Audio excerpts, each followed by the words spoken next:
Mas naquele momento que eu recebi o batismo com o Espírito Santo, foi algo tremendo na minha vida.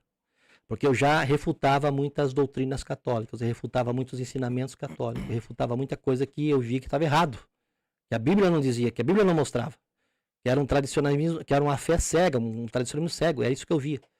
E aí quando eu recebi o batismo com o Espírito Santo, aí foi a gota d'água.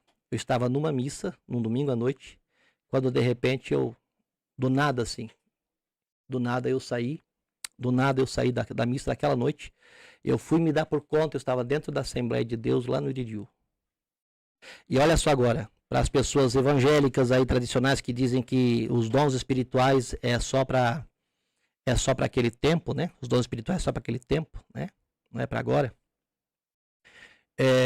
Eu dentro daquela igreja evangélica que eu estava, Assembleia de Deus, eu me escondi atrás de uma coluna porque, como eu disse, eu era muito conhecido no bairro, né? E eu tinha medo que as pessoas me conhecessem. Por conta da Igreja Católica. Exatamente, por conta de eu ser conhecido da Igreja Católica. Eu tinha vergonha, na verdade, né? Tinha vergonha. E aí eu fui naquela noite na Assembleia de Deus, eu me escondi atrás de uma coluna, e de repente estava o pregador pregando. O pregador estava pregando, e ele pregando a palavra de Deus, ele falando a palavra de Deus, pastor James. De repente ele parou a mensagem e o falecido, hoje está com o Senhor Jesus, pastor Pedro Paulo Fernandes, levantou em língua estranha. Eu não sabia o que era aquilo, não, né?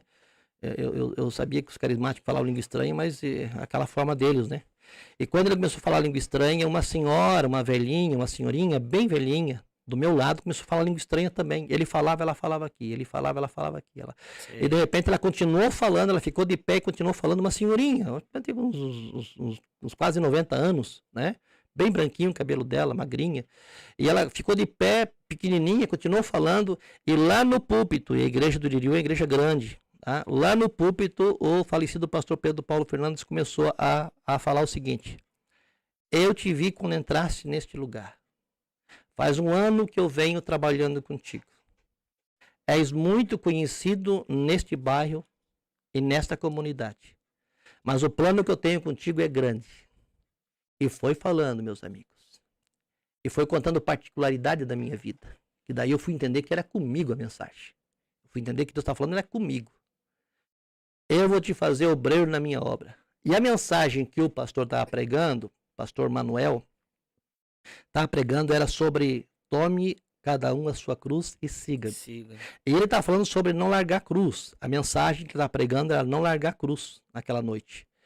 E aí o Senhor disse: eu já coloquei sobre ti a minha responsabilidade para que tu leve a minha palavra.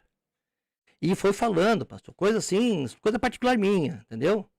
E quando ele disse assim diz o Senhor, o pastor mandou a igreja ficar de pé, que estava pregando na hora. Onde que está o moço com quem Deus falou? Porque ele só faltou chamar-me pelo nome, entendeu? Contou a minha vida, como é que eu era, né?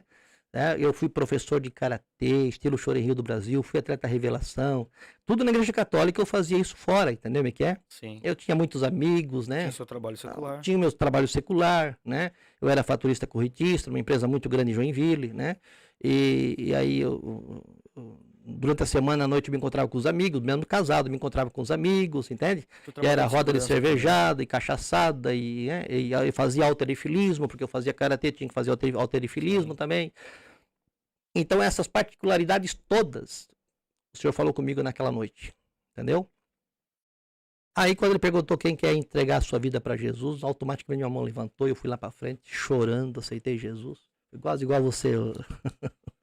Aí, chorando muito, eu chorava e não conseguia parar. Eu queria parar e não conseguia parar, porque era algo tão gostoso dentro de mim, algo tão maravilhoso. E eu me joguei de joelho naquele altar lá na frente, né? Hoje a gente sabe que é o púlpito, né? Me joguei no altar lá e eu disse, Deus, eu vou enfrentar esse desafio, eu falei para o Senhor. Mas eu quero a minha mãe e meus irmãos comigo. Eu não falei do meu pai.